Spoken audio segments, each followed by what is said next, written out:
Alright. Looks like the old man has been at it. He come out here and he tore that column apart. I think he's getting a little restless in there. Being cooped up, not being able to come out in the shop and get his hands dirty. Excuse me. So, I was going to video this to show how to take one of these apart. But, looks like he done beat me to it and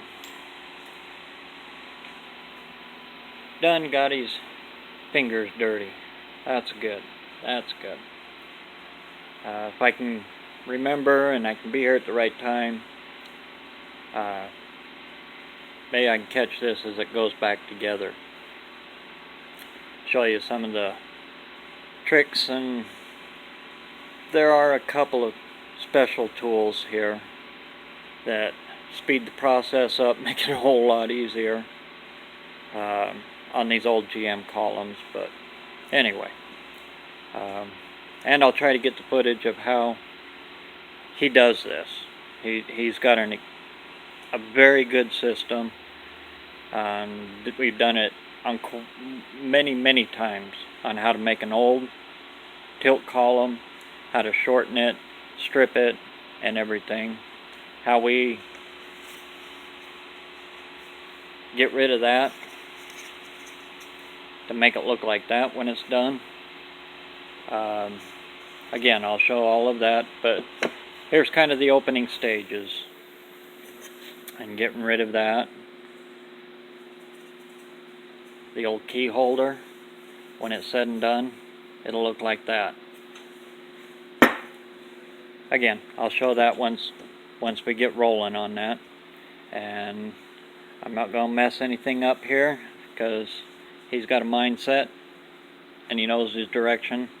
So I'm going to jump back over here.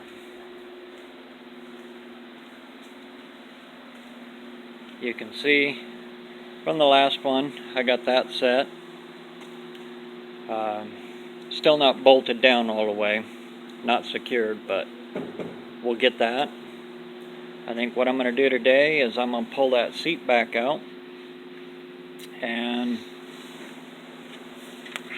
get in here and start working this all in.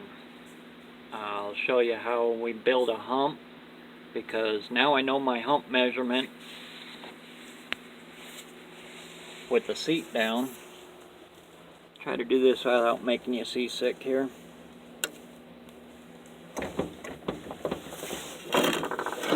My block got moved. Right there. I can see that seat brace right there in the center, and I can see my U-joint right there. Okay, I know my height now. That's as tall as I can come for my hump that I'm building in here. So what I'll do now,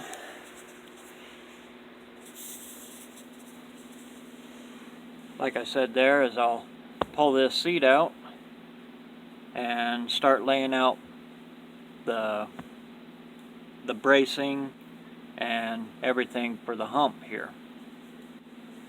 Okay, so I'm going to get to work getting this all set in, and hopefully when Dad comes back out he's feeling a little better, and put a screwdriver and a wrench in his hand, get him back over there where he's feeling happy.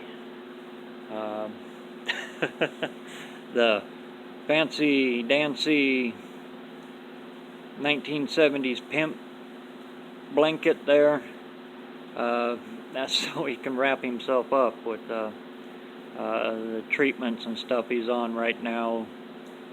He gets cold really fast. So I got the heat turned up in the shop here, so he'll wrap up in there and go to work on that. Hot rods are good therapy, and we'll get it going.